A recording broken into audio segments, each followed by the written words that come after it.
Hey, Shane, Yes, Spencer. have you seen Game Night? No, I have not seen Game Night. Well,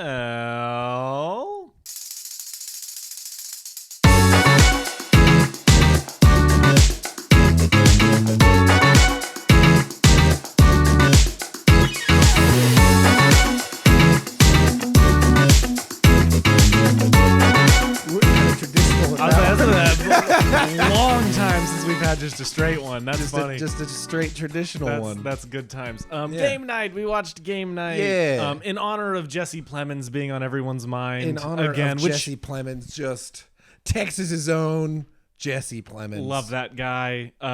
He is a master at work. He's in A24's Civil War, which I'm sure we'll discuss briefly during this because of some controversy.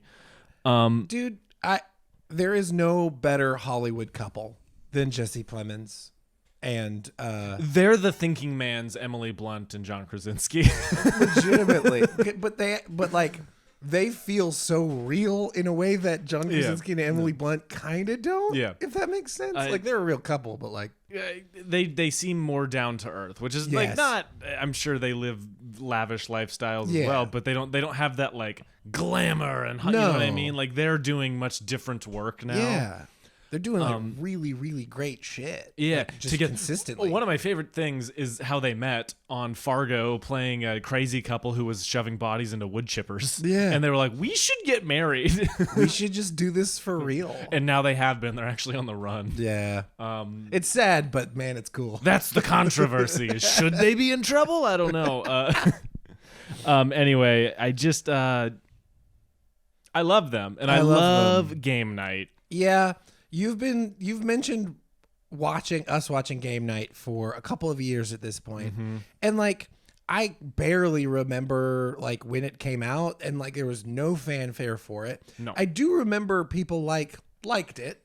Yeah. And I think there was some really big supporters of it, including yourself. Yeah, And I was like, okay, this seems interesting. Yeah, it did well at the box office. Yeah. I looked it up. I originally thought it like bombed. Yeah. It was not a smash success by any means, but it definitely made money. Which is good. I for whatever reason, because like when I went and saw it, I was gonna go see it. A coworker of mine saw it and was raving about it, and so I went literally like after a shift that day because I was like, Yeah. I gotta go see it now. Kind of evening on like a Friday, and nobody was there. Like, Yeah. it's fucking fantastic. It's such a good movie. Yeah. So then when we watched it for this, I was like, all right, like I knew how much you liked it. So I was excited to like experience it from that perspective. And man, the movie just rules. Movie just rules. Movie just rules. Like from the this is important to say, and I'm sure we'll talk about this more. But from the same directors of Dungeons and Dragons, another movie you and I really like. Another movie that just rules, man. There's something about how those guys just direct something. They have a way of making things feel big and important, and knowing when to play moments, and knowing when to use music and when not to, and when a cut is funny. It's like they're just good at what they do, man. Yeah. And Game Night is one. There's a couple reasons it's not like or didn't do amazing and blow up, and it's like it's a comedy. Yeah. It's like an ensemble comedy. Those don't get made very often anymore, and they don't do all that well. Yeah. Even more so now. There's been a bigger decline now. All the ones that get made, Dungeons and Dragons included, has an action adventure element to it. Dungeons and Dragons is very funny. Yeah. But it has an action adventure element that gets it made. Right. For whatever reason, just like straight over the plate comedies don't. And this also has an action adventure element, but it's more of a mystery, I would say, than like an action thing. And it's not like there's like a bunch of choreographed fist fights. There's like one, and it's really good. But it's also really good. Yeah. There's like a car chase. There's the chase through the. You know what I mean? Like there's the shootout, the shootout, faux shootout. It has, and everyone is different in a really cool way. Yes. Like this group of friends feels very, very natural and cool. Like the writing of the characters individually is great. I think one of the things that like hurt it from not getting all that much attention is the fact that there aren't any like true like A-listers in the cast. Like, don't get me wrong. Love Jason Bateman, love Rachel McAdams, but they're not like I wonder A-listers. Was this kind of in 2018? was it kind of the peak of Ozark, or had Ozark started? Because I don't actually know. I think Ozark had just started.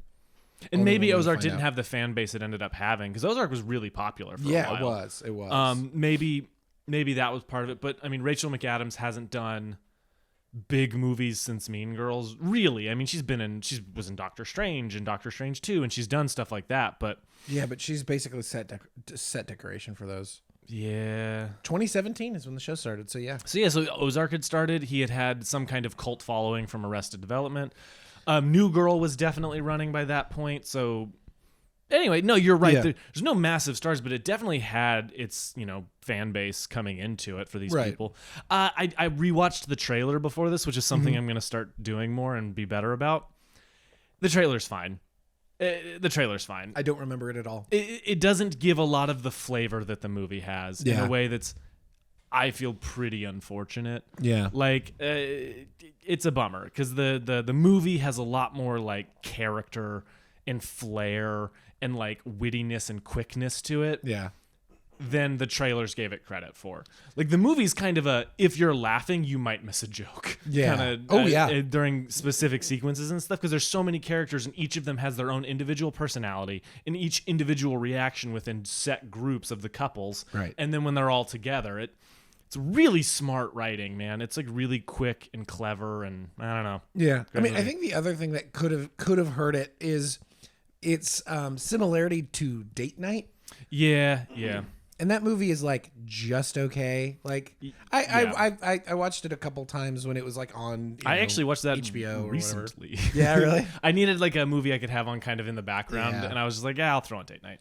And it's like fine. It's fine. It's pretty funny. I mean, it's the plots are similar enough to where you could be like, all right, well, but I already saw it, and that was okay. Yeah. And it's like this Game Night is so much better. Again, not to besmirch the name of Date Night, but Game Night is quite literally just so much better in every way, basically. Yeah. Like I think the thing that stood out to me the most about it in terms of like the quality was like how well directed it was. Yeah. Movie is incredibly well directed. Like, it has like a real point of view, and like interestingly, like the shot choices and the editing, and like it has a real point of view and has real vision of how it wants to portray these scenes, and they're always like really interesting and fun and cool, and not just kind of put a camera, show the thing. It's like, no, like it does some interesting things, and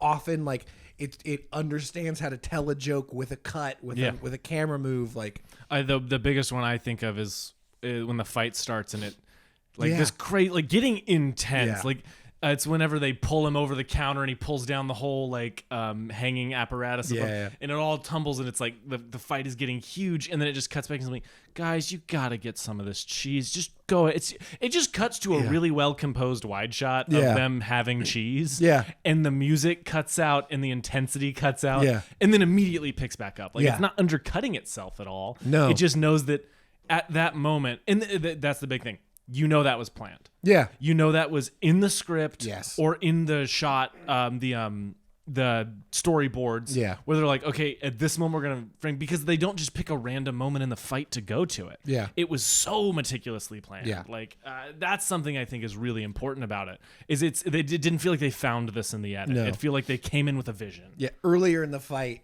as they're like, fighting through the rooms, it like cuts out to the outside of the house, and it has this like long tracking shot over the pool looking into the house as you can see the fight going on in the background, but it's like you could just barely hear it. And again, the music cuts out there and it changes to something different as it's outside. Like it's good shit, man.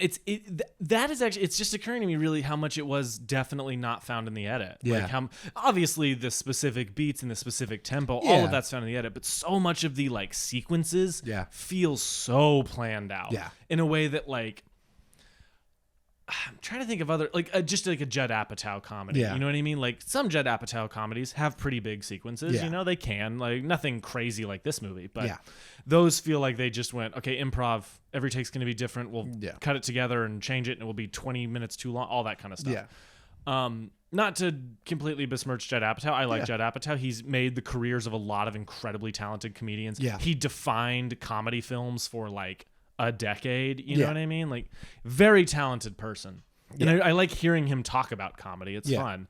But he doesn't do this. But he's not a filmmaker. No, he's not a like, filmmaker. No. It's like he's like a storyteller, but he's not a filmmaker. Yeah. You know, where it's like, like so much of it is just like we'll throw up 2 cameras, we'll shoot everything, 3 or 4 cameras at a time so we can get all of the improv. But that means you have to stand right there and you have to stand right there and just yell jokes at each other. And oftentimes they're hilarious. Yeah. But when it comes to the filmmaking, like the filmmaking suffers because of that. Yeah.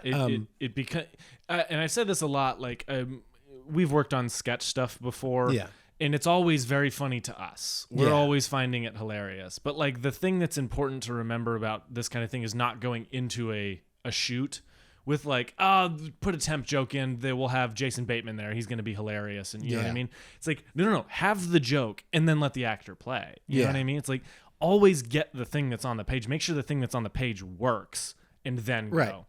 But like playing on the idea of like prepping and not doing it, I was in a class and we were doing like director master classes, kind of just talking about charting their career, their style, like what the thing, like mine was Del Toro because I'm Captain Slut of the Spooky Boys. Yeah. I talked a lot about like how his career trajectory went, where he did one for them, one for me, but the ones for them were still very much for him. Like he was very fortunate in picking his projects where they were still things that he was very interested in. Yeah. Or he made sure he could be interested in. Yeah. Like Pacific Rim feels like such a weird movie for him to have directed, but then when you really like take a step back, it's like, oh, of course it makes sense he would do this. Yeah. But it fucking rips. Yeah, Pacific Rim rules. We're doing a kaiju month at some point, dude. I just got. I'm bricked up. You say that. You say that got me excited. So we're doing a kaiju month. I'd be very down for that. But anyway, so that somebody in that class did Taika Waititi, and Taika's whole persona is, I'll figure it out when I get there. Yeah. I'm going to do that. Whatever. Who cares? And now his career is pretty that way, in a way that's unfortunate. Yeah. But he used an example from Hunt for the Wilder People, which I don't believe you've seen. No. Really good movie. He used a sequence that was like so meticulously planned, where it's like the shots are very like a knife coming up, coming down. And like, it's very, very, very clear he didn't just set up a camera. He storyboarded all of it. Yeah.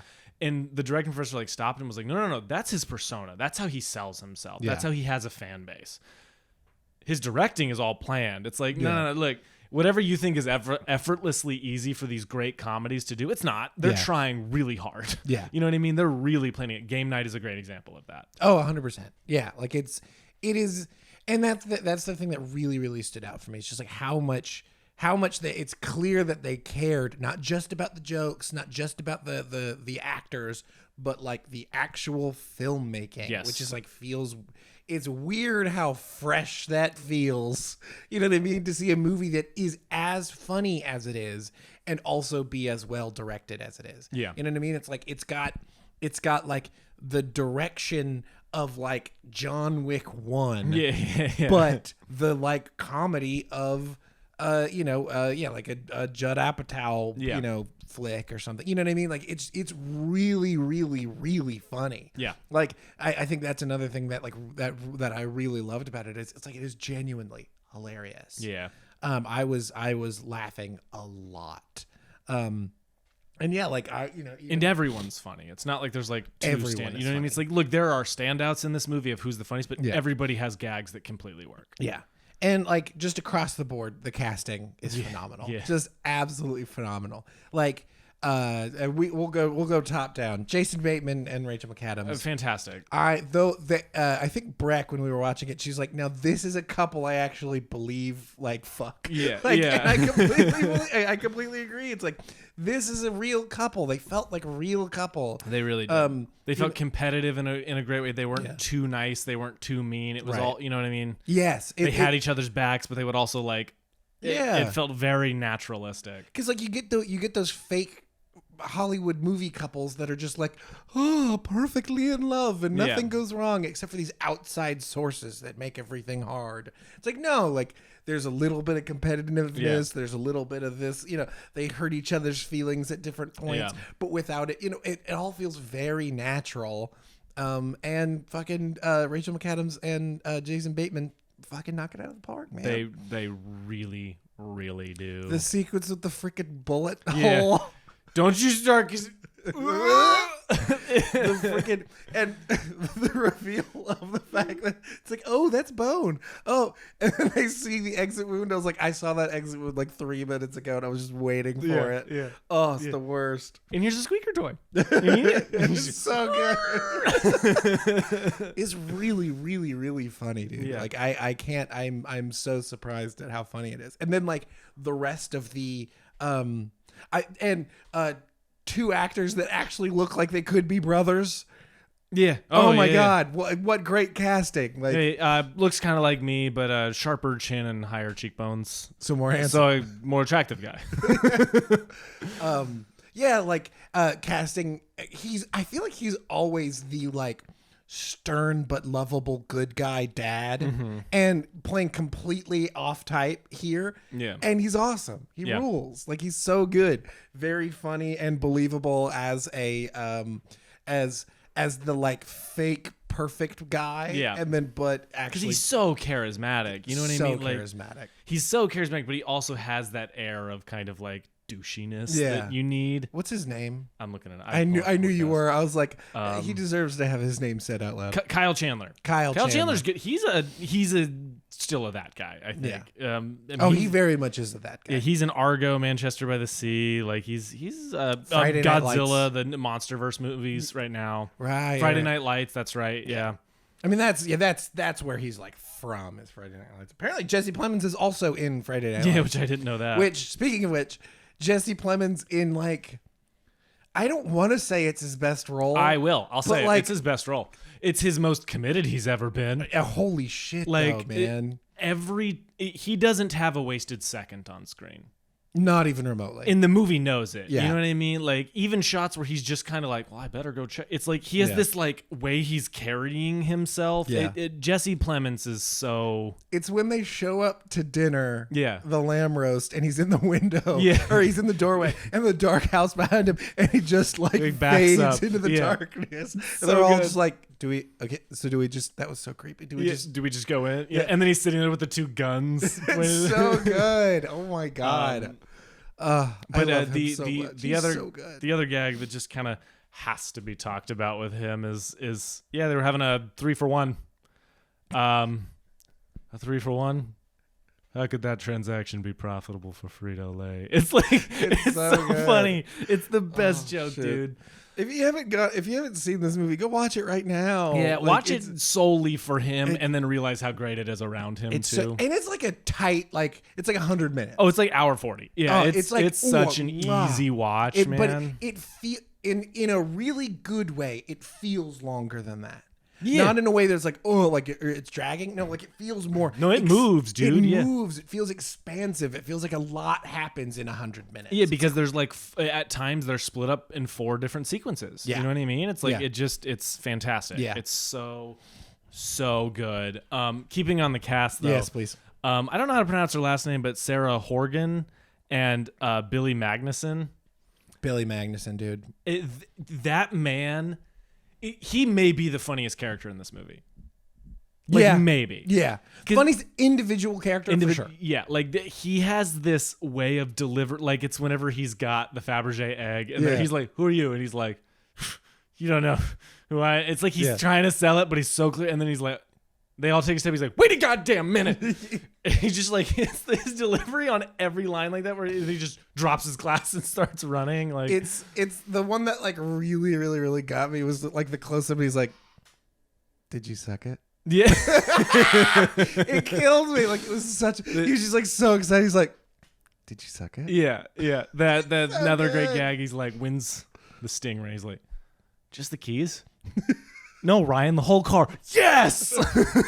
He's very, very, very good at playing a fucking idiot. Yeah. In the best way. Like, it's not like real. Yeah. But holy shit, it's fucking funny, man. Yeah, he is a what are the other what's the other gag? He has another the money one where he's sliding the money across the table. Sliding. It's like that joke is like a top like it tops itself. It's a hat on a hat on a hat. Yes. Like it never where it's just like she's like, how much money do you have? $17. Yeah. Grown man goes out of the house with $17. She's like, and then he goes to take his 17 back, and she's like, "Oh, you're just gonna keep it, okay?" Yeah, Fantastic. and who's what was her name? Sarah Horgan, I think. I have not seen her much. I'd like to see her more. I thought she was very good. She is fantastic. In Yeah. it. She it's the other gag where he's like, "You're a double threat, smart and British." And she's like, "Thanks, oh. Ryan." So good. They make such a good duo. Yeah. And I also love the justification for her being there, right? Yeah. Like from a writing standpoint, Yeah. it does make literally zero sense to have someone who isn't friends with these people stick around. Yeah. But like by the time they figure out it's all real, she's just like, I would feel really bad if I found out you all died tomorrow. It's like, I love that. Yeah. It felt like she was like getting wrapped up in the adventure of it. You know what I mean? Like it very, very smart. Yeah. Very, very good. The other two, Lamar Morris and Kylie Bunbury, I think is her name. I don't believe anything you say. Kylie Mulligan is her name, I think. No, I'm kidding. Just gonna throw you any name. Just Winston. Yeah, Winston. It's Winston. He does an incredible Denzel. Holy shit, his Denzel is so fucking good. Those jokes are funny, but the funniest part is his like his like mannerisms within it. He's just throwing up that. Oh, it's so good. His the laugh, the Denzel laugh. It's so good. No, dude, I love. Cut to a clip of that right here. No, yeah, okay. literally. This is when he falls and he crashes through the door. He's like, "Baby, I fell." Baby, I fell. That is very, very. It's Winston, man. It's just Winston. If you haven't seen New Girl, you like gotta watch New Girl. Yeah. New Girl is one of the best shows, man. I haven't finished it, but I watched like several seasons of it. It is very. It's one that very like good. miraculously maintains its quality all the way through. Yeah. Where it's like it just stays really good. Didn't they like move networks? at one They point? might have. I don't can't actually remember. know. I don't know why that matters to this, but because a lot of shows do that and then don't maintain their quality. But shout out to Winston. Shout out to Lamar. What was his last name? Morris. Lamar Morris. Shout out to him because I actually watched. I think it's his podcast where he was talking about because they originally cast Coach Wayans. I can't remember what his first name is. They cast him, but then because of scheduling, he's in the pilot. Yeah. But because of scheduling things, he couldn't actually be there for the first season, and so they had to essentially like replicate him with Winston, with the character of Winston. But they always still had Coach in their back pocket to like pull up whenever he was available, and so then so it put him in that weird spot of like not wanting to do exactly what Coach was doing. But also he had to fill that role at the same time. But then when Coach finally is able to join the cast, that freed, Lamar Morris to create Winston and make him the weirdo that he always should have been. That he always should have been. And I absolutely love that. But he stepped up to the fucking plate though. You know what I mean? Yeah. Like he fit the role he needed to fit to make the movie or the show work. Yeah, you know, and the movie work. He absolute freaking mad lad, and he's like absolutely hilarious. Yeah. Does he do that one with Jake Johnson? Is that their podcast, or is it does he just have a podcast? I think he has a podcast with other people, but I think it was like either Jake Johnson was on that episode they were talking about New Girl, or it was Schmidt. What's his name? I don't know his name. I know his name, but I can't remember. He's that guy. Schmidt. He's just Schmidt. He's just Schmidt. It's like in Winston. Like I don't want to. No, we can remember Jake Johnson, but we can't because Jake Johnson was in 2 Spider-Man movies and has had a massive career in the way that no one else in that cast really has. Yeah, which is disappointing because they're all phenomenal. Like they're all so good. They all deserve that. Yeah. Anyway. TV, man, there's a curse to it. Dude, they're really specifically for actors. Yeah. Like it's tough. That was one thing I did notice about this movie, though, was like how much of the cast were TV actors. Yeah, people you would know from comedies. Yeah, you know what I mean. Or literally no, just TV. Because like we've got Dexter in the cast. That's true. We've got. We said his name earlier. I'm sorry. The dude from Friday Night Lights.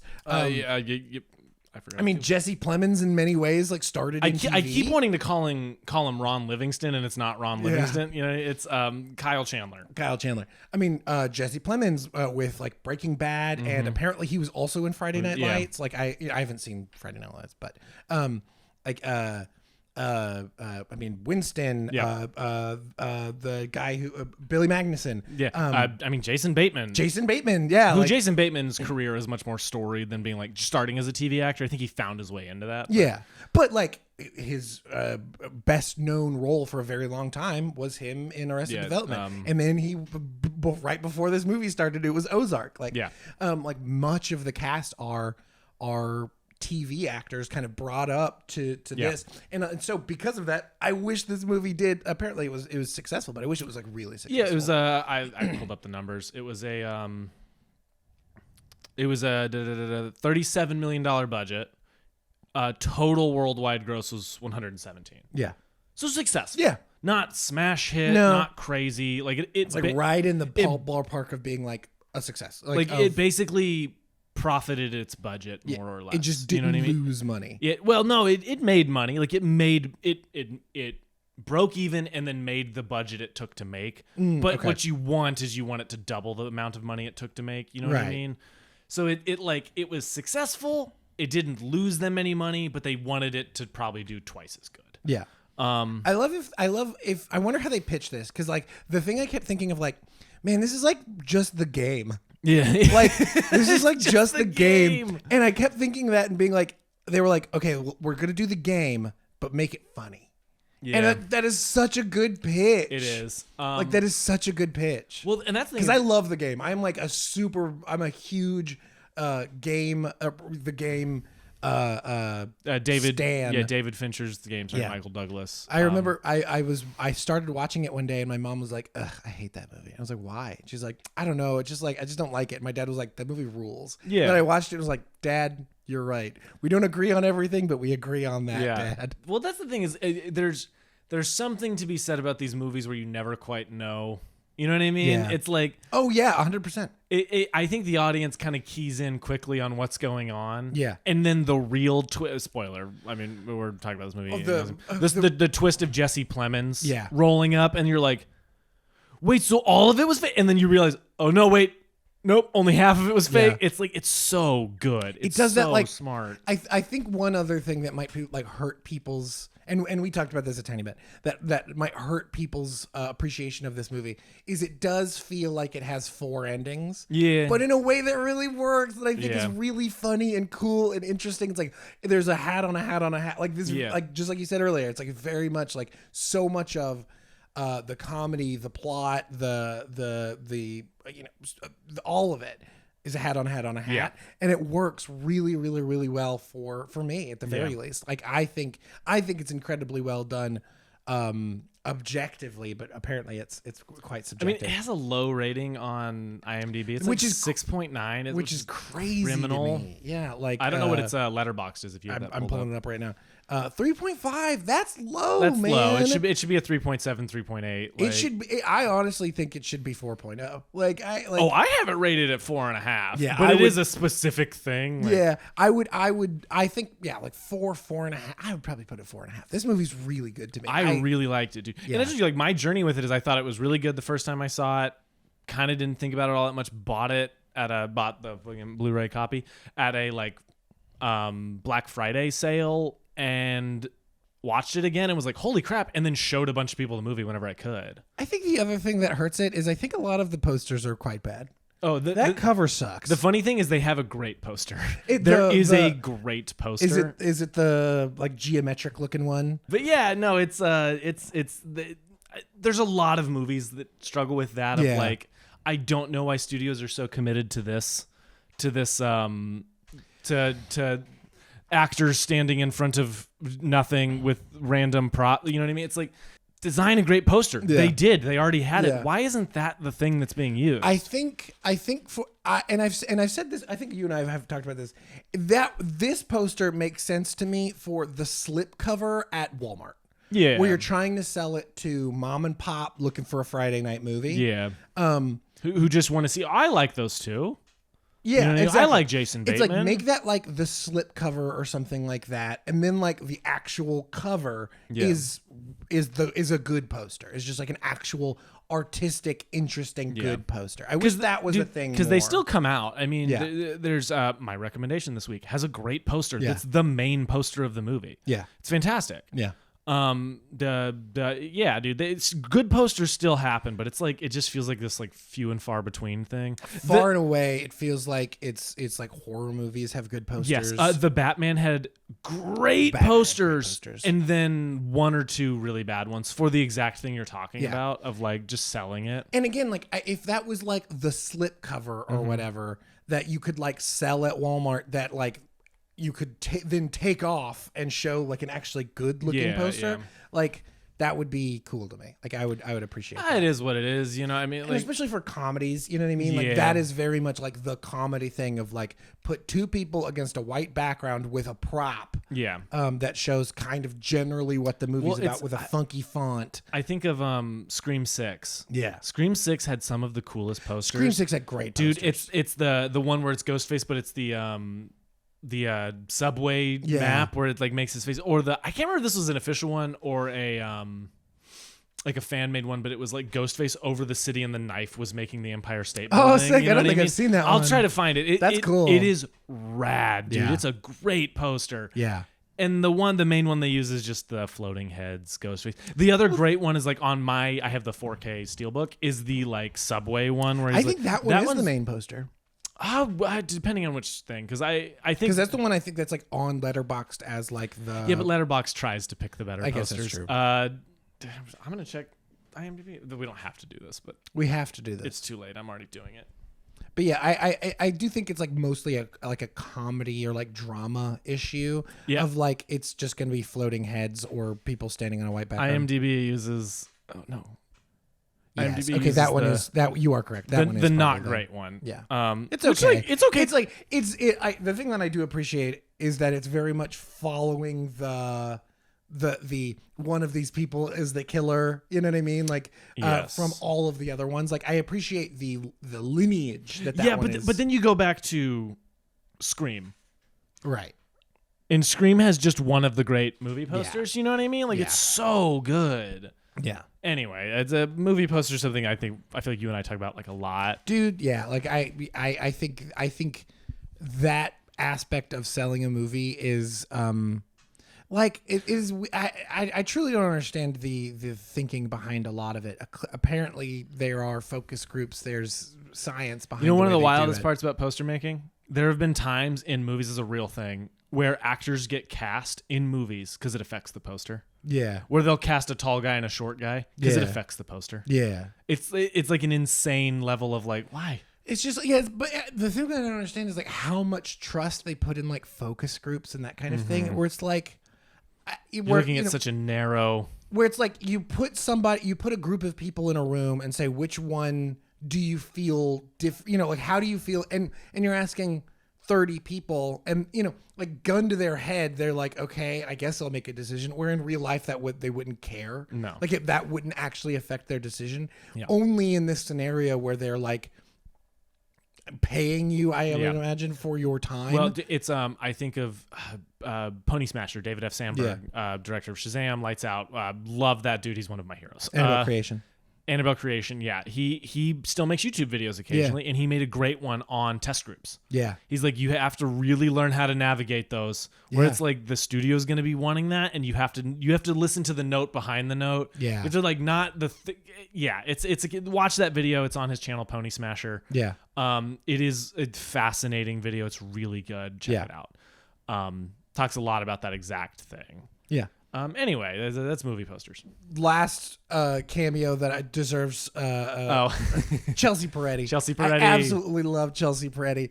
I haven't seen any of Brooklyn Nine-Nine. I just love Chelsea Peretti because I love Chelsea Peretti. She has a stand-up special. I imagine it's still on Netflix. Absolutely hilarious. She is absolutely hilarious. She just directed a movie. Yeah. I want to see it. Yeah. I love her very much. Shout out to Chelsea Peretti. You would love her in Brooklyn Nine-Nine. I know. I need to watch it. She's great. She plays a very fun, very Chelsea Peretti character. Yes. In a great way. So I've been rewatching Brooklyn Nine-Nine because they put the first little bit on Netflix. Also, another fucking power couple, Chelsea Peretti and Jordan Peele. And Jordan fucking Peele. Dude, come on. So cool. Yeah, dude. Yeah. Movies. Are there any other parts of this movie that are worth highlighting? I mean, again, like the casting's phenomenal. Yeah. The direction is so good. Like, I think really talking about the writing, which we covered, but like, it's hard to write a mystery, and it's hard to write a mystery. It's hard to write a comedy. It's hard to write an ensemble film. This is all of those things. Yeah. And all of those elements work incredibly well. Yeah. Like, it's not just that they're like Game Night does that in a way that's unbelievably Sorry, also fake Denzel is fucking hilarious. Oh, fake Denzel's a that great guy. section is so fucking good. Yeah. But anyway, I was saying Game Night writes character, writes mystery, writes comedy, writes ensemble all seamlessly. Yeah. And like, man, try that. Go try to write that. It's hard. It's like, that's part of what makes the Scream movies so fantastic. Yes. There's so many characters, but we still feel like the emotionality of it has a focal point. Yeah. And that's what makes it work. Yeah. You know what I mean? It's like, it's a very tough thing to do, and I think they need to be given the credit they deserve. I mean, there's a reason they went on to make another one of these, you know, with Dungeons and Dragons, which is a fantastic movie. Yeah. They're really, really good directors, and apparently they wrote the story for Spider-Man: Homecoming. Yeah. Rumor is they're in talk or in the mix to do Spider-Man 4 for Marvel. It's like, I get it. I get why you would want these guys to come do something like that. Yeah. They're just really good at what they do. Yeah. In a way that I love. So yeah, no, the writing just needs to be commended as much as the directing, as much as all of it. It's the writing is the core of this to me. And you can tell how much of the comedy, like we talked about earlier, how much of the comedy is in the writing, not in just performance or just like on set vamping. Yeah. Like, so you can tell so much of the jokes are written into that script, and like they're all hilarious. They're plot-based jokes. You know what I mean? Like them waving the gun around knowing it's real. You know, it's like shooting him. It's like the way you have to execute a joke like that is you have to plan it. You have to shoot it in a certain way to make it work. It's like when she's like taking the picture and she like puts it in her mouth. The picture, you're like, stop. Yeah. Like, it's like, and some of those things is like that could have been on set. Yeah, but the thing is, you have to know that the gun is real. Yeah, like that's the thing is everyone has to be like, okay, this gun is like, it's a real gun. It's obviously a prop for safety on set, but like in world, that's a real thing. You know what I mean? Like, it's like, so then that breeds the comedy for it. Yeah, for sure. It's, you know, it's not just like, it's funny because of the layers to it. It's not funny because she's doing that exact. It's you know what I mean. It's fantastic. This movie is fantastic. The action is good. We talked about that, but like the fight where he's fighting off the two guys is like really good. Yeah, really intense. Yeah, the one-shot chase sequence is fun and cool. Yeah. Like, look, it's obvious where they're hiding the cuts, but like, who cares? It's shot well, and it's got a lot of momentum, and it's like it's again, like, you're not going to see that in a studio action comedy. Like that is an interesting idea. Like, maybe the execution isn't like the best I've ever seen. It's pretty low budget. It's like for what was it, 37 million? Was that how much was it? 37 million. Like, for 37 million is freaking great. Because the rest of the movie also looks. Oh, the wide shots. We need to talk about the wide and establishing shots. Yeah, those are cool. Where they used a certain type of lens to make tilt shift lens to make everything look miniature, and I can't tell if all of it is actually tilt shift or it's a lot of it is, but no, tilt shift. I read a thing. It is. They did use them, but obviously they augment things. Yeah. But they make all the wide shots look like the Game of Life. Yeah, you know what I mean. It's sick. It is one of those decisions that gives this movie so much flavor and so much, like, I don't know, man. It's a fantastic movie. Yeah. I cannot think of a comedy a true comedy recently that has been as good as Game Night. Yeah. Because they don't, on all fronts, you know, on all fronts in every way. You know, there's been funnier movies, I'm sure, but like, It's just is. Name one. Legitimately name one. Movie was hilarious. Yeah. The movie was like legitimately hilarious. To me. It is. This movie really needs to be like looked at. And we need to reevaluate because like this should have been I don't want it to have a sequel because like I don't need it. No. But like this should have been something that spawned a sequel. Yeah. There should have been a Game Night 2 Game Harder. Yeah. 2 Game Tonight. You know what I mean? Like 2 games tonight. Game Night with a Vengeance. Game Night. This time it's Risk. I don't know. This time it's global. This time it's global. Yeah.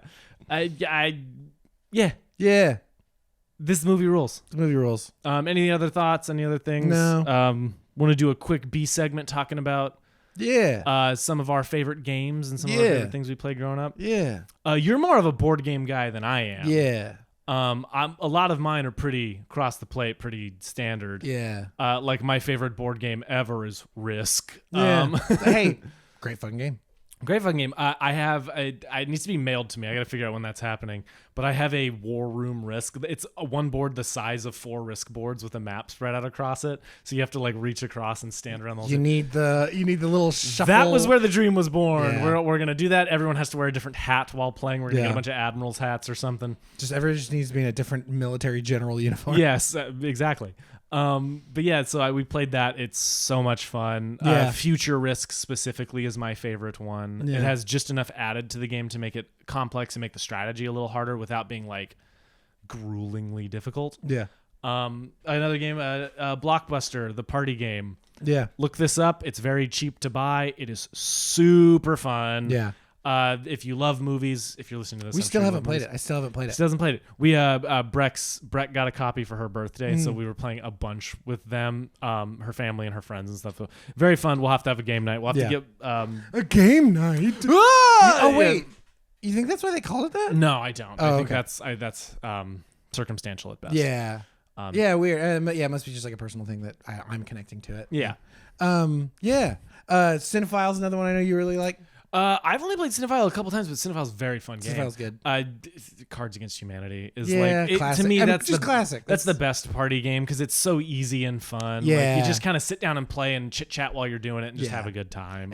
We love a good like party card game that has that same kind of structure. It's, like Jackbox kind of stuff. Yeah. Like Jackbox. Yeah. Shout out to Jackbox. All right, time for nerd board game time. I think the best board game I've ever played is Scythe. It's legitimately like a mix between Risk and Catan and like 2 other games. It is like it feels and sounds incredibly complicated, but once you get into it, it makes so much sense. And the world that they've created, because it's like this like.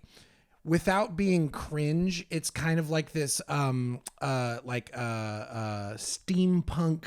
future, but it's like it's very like Slavic, you know what I mean? It's like very like this kind of like Russian and so the art of the cards that you're pulling and the descriptions on these cards are like really beautiful. Like all of the art within the game is like truly beautiful, where it has these like giant rusted, huge mechs against this like beautiful hillside.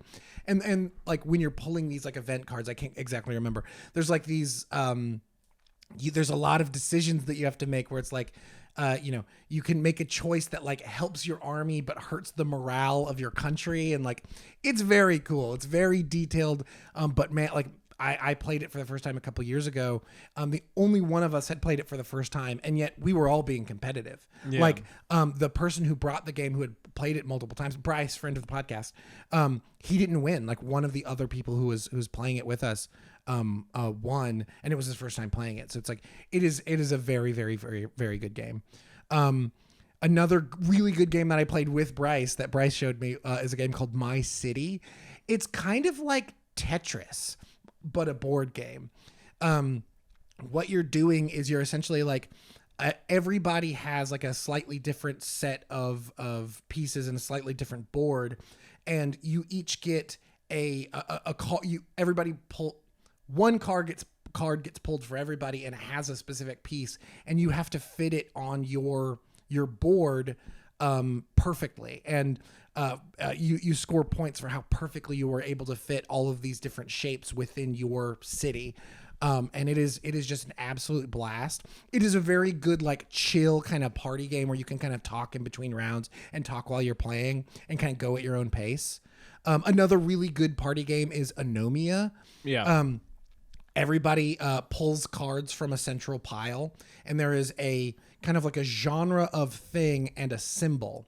And so as you pull cards, if your symbol matches somebody else's symbol, you have to come up with a name that fits within that genre on the other person's card. So if I have the like a hashtag on mine and you have a hashtag on yours and mine says, painter, and yours is like type of architecture, I have to yell out, like brutalist on your card, and then you have to yell out, whatever I said for mine, painter. Yeah.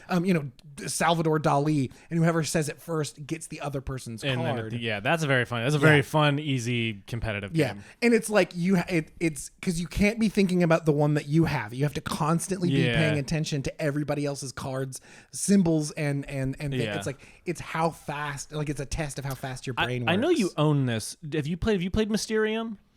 Yeah, I've played Mysterium. Mysterium's fun. Mysterium is game. really, really fun. Obscurio is also really cool. Like they're from the same people.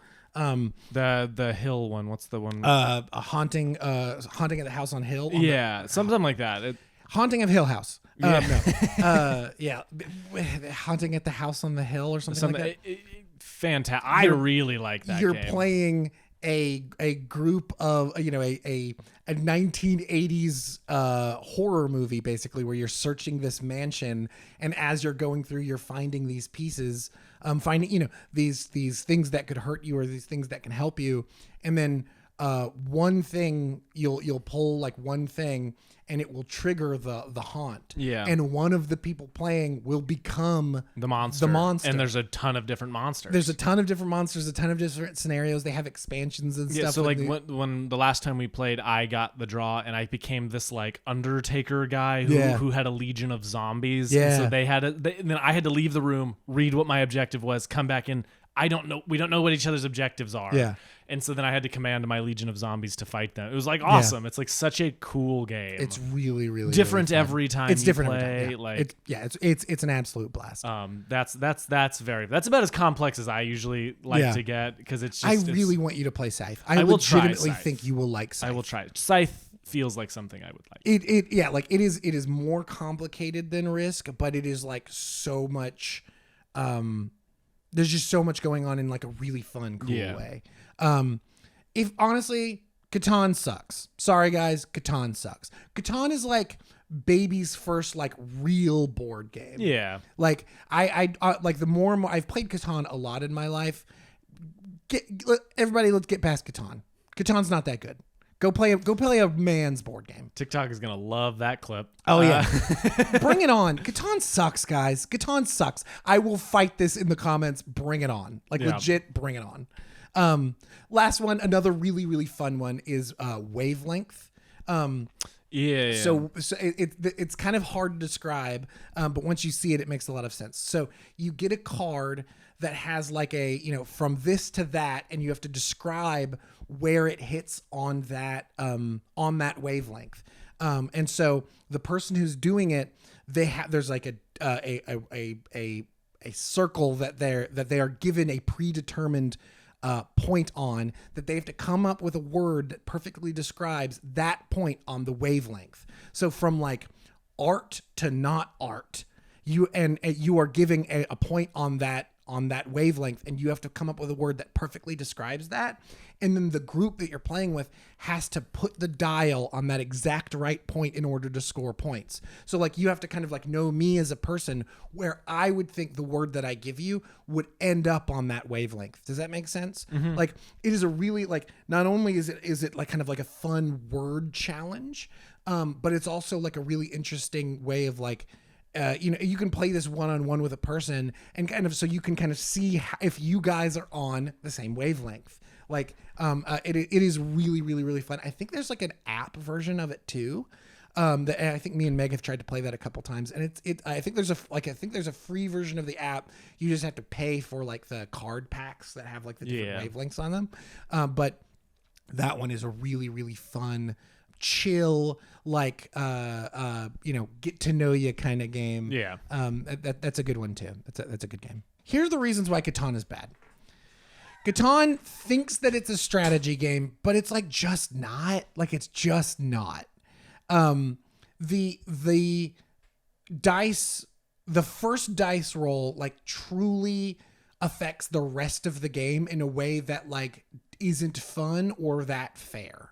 Because like if you are fourth to go, in many ways you are completely screwed. Or if you're like third, like that's the like often it feels like the third person to go feels like they get screwed over the most because at least the fourth person can do both roads at one point. And then just like the luck of the draw with the dice, the luck of the draw when it comes to how you set the board up. It's like yes, like there's strategy when it comes to where you place your pieces within that, but the board is too small to really be that strategic. The only fun part about it is the bartering, and I feel like there are better games that do that bartering element way better and more fun and more interesting. Like the amount of effect that the robber has on the game also sucks. Like it absolutely sucks to be the person who gets like bullied with the robber like over and over again. So this has been Shane rants about Catan for a little bit. It's just not that strategic. Everybody thinks it's way strategic, and it is so up to the luck of the dice. Yeah, I've played Catan twice. It's not that fun.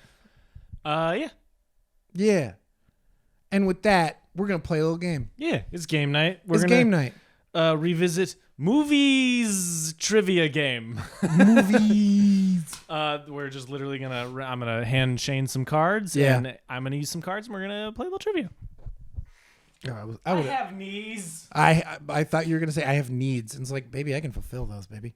How are we doing this? How are we? First to five. First to five. First to five. Okay. Do you want to go or do you want me to? I'll go first. Which Canadian actor starred in the 2016 superhero film Deadpool?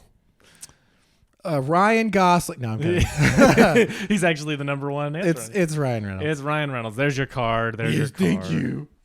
Okay. Some of these are so easy. And then some of them are kind of fucking hard. The last line from Gone with the Wind is, have you seen Gone with the Wind? I've never seen Gone with the Wind. Tomorrow never knows. I can't go on. I can't go on. I'll go on. After all, tomorrow is another day. Frankly, my dear, I don't give a damn. I'll go on. Is it? No. Damn. Okay. Yeah, I've never seen it. After all, tomorrow is another day. Shit. Yeah. Never seen it. I have seen it. I would not have gotten that right. Anyway, all right. So I don't get a card. Yeah. Which film has actor Mike Myers? Which film was actor Mike Myers not in? Austin Powers Goldmember, Anchorman, Shrek, The Love Guru. Anchorman. That one was easy. So I'm gonna lose. Hey, we'll see.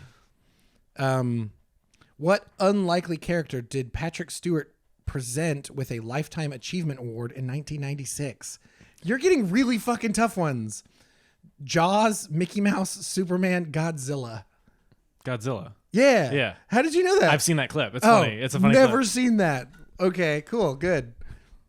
I needed the options though. I would not have gotten it alone. Yeah. Directions of game. This first player takes a card from the stack. Shoot, is it A? Tom Cruise. I just need to throw those away because they don't matter. Okay. In 2008's The Love Guru, which actress appears in the film and has her name used as a made-up prayer? Oh, God. Jessica Alba, Megan Good, Thelma Hopkins, Marissa Hargitay. Jessica Alba? Mariska Hargitay. Whatever. Jessica Alba? No, it's not Jessica Alba. It's Mariska Hargitay. I can't say her name. Okay. The Love Guru, not a movie I've seen. I've seen it, and I know nothing about it. I remember literally nothing about that movie. Well, shout out that movie's that's the movie that killed Mike Myers' career. Damn. I don't mean shout out. I love Mike Myers, but that's really the thing. That was the kind of the nail in the coffin for him. Damn. I mean, really, like that. It was like right after Austin Powers, and it was like this was like I think like a passion project kind of thing for him. And it's quite bad. It's quite bad. Great. In the final movie of Lord of the Rings, which of these characters does not sail to the west?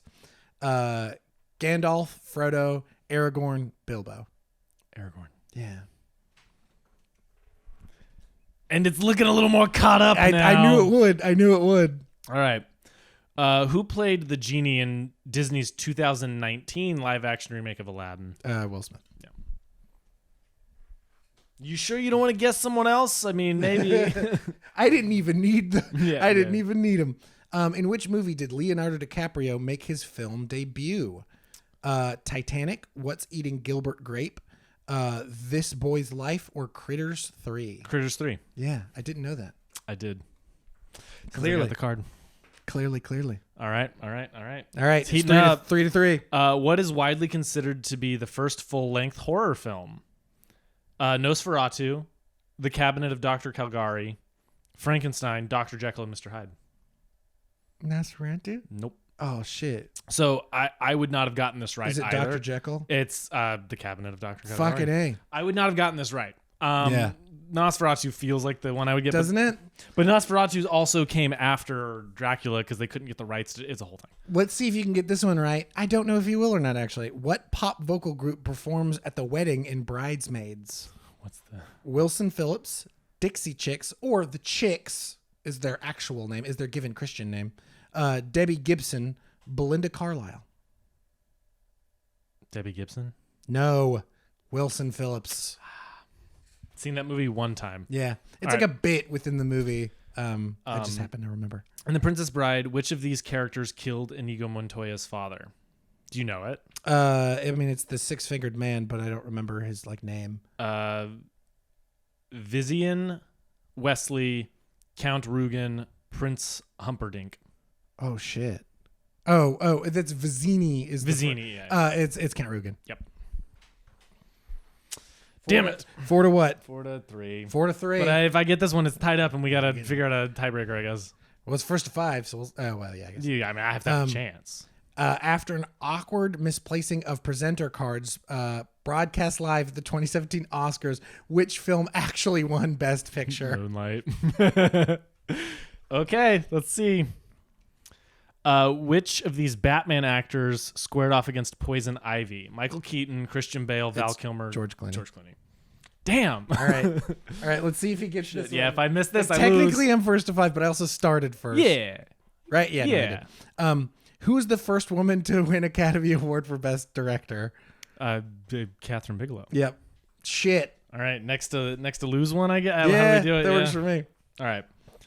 What was the name of the fictional high school in the 1978 movie Grease?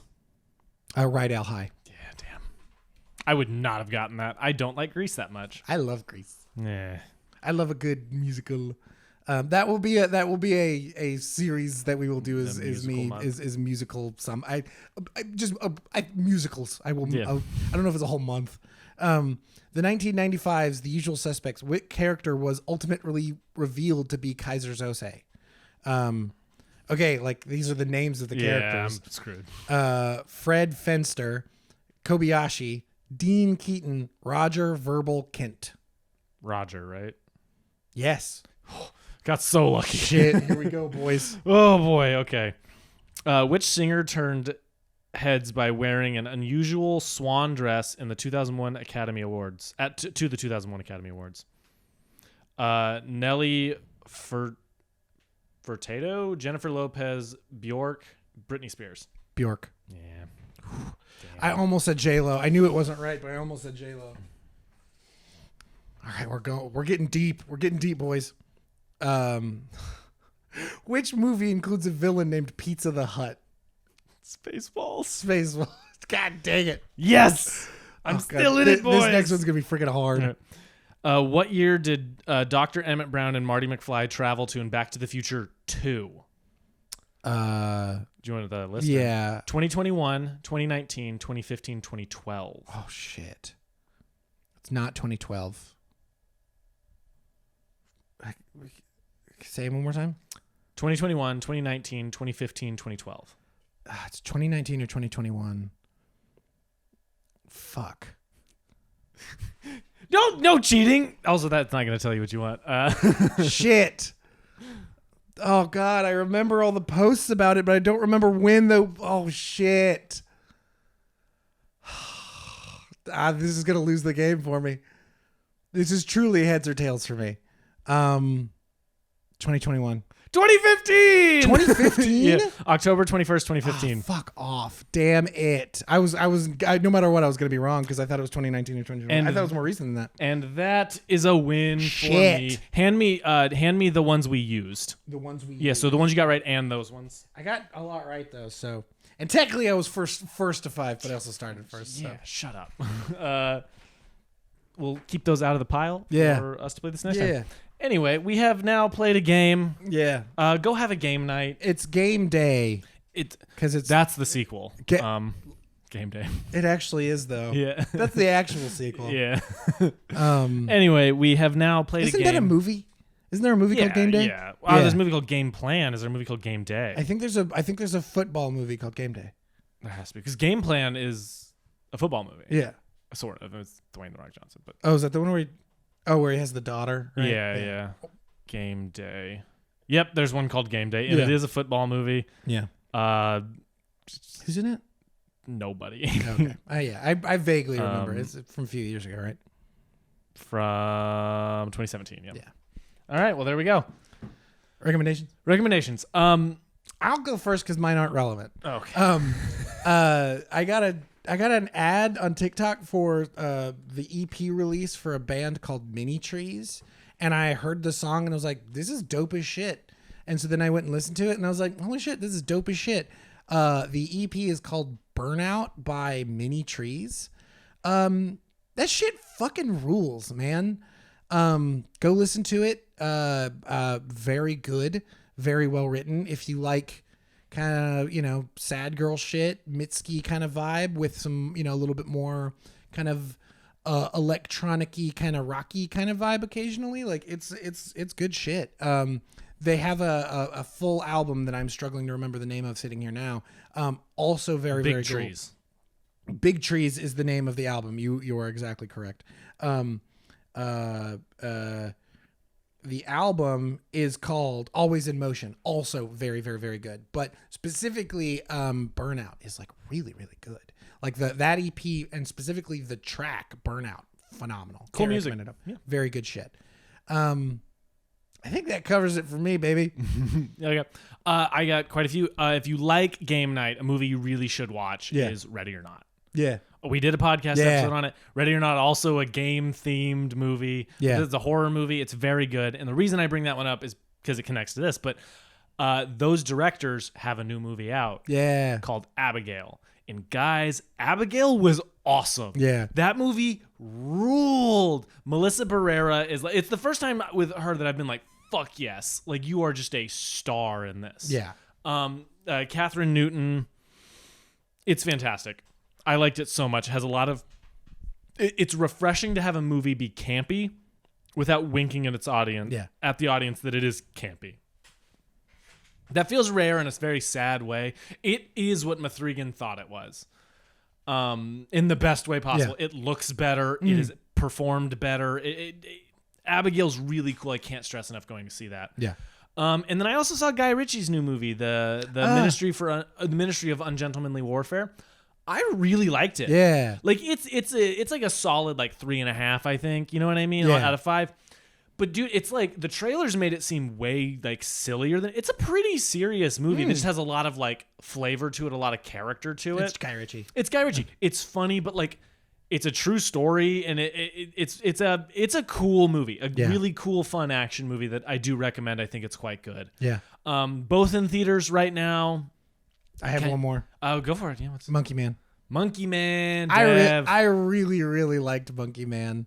I think that movie rules. Go watch Monkey Man. I saw Monkey Man. I liked Monkey Man. Good. All of these in theaters right now. Yeah. So like, go check them out. Yeah, there's good shit. There's good shit out. It's a cool time at the movies. I think we're gonna kind of start hitting our summer rush here pretty quick. I mean, like 3 things came out this weekend that I really want to see. I haven't seen Sasquatch Sunset yet, but I really want to. But like I said, it was weird as hell. The movie looks weird as hell. I can't believe how good the reviews are for that. Yeah. Or I'm like, maybe I can. I don't know, man. But like Abigail is fantastic. I really liked it. And The Ministry of Ungentlemanly Warfare is also really good. Also, Henry Cavill has never looked that good. That is high praise. Hey, man. That's saying something.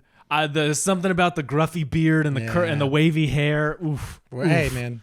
And also Alan Richardson is kind of awesome and super cool. Yeah. And he's very funny in it. Shut up. Anyway, that guy kind of rolls. He kind of rolls a lot. It's a cool movie. Go check it out. Go check out Abigail. Listen to Mini Trees. Yeah. All the stuff. Watch Game Night again because it's fantastic. Yeah. You got so watch much. Dungeons and Dragons. Watch Dungeons and That should have been a Dragons. recommendation. Ready or not, watch it all. Or don't. I don't know. Live your life.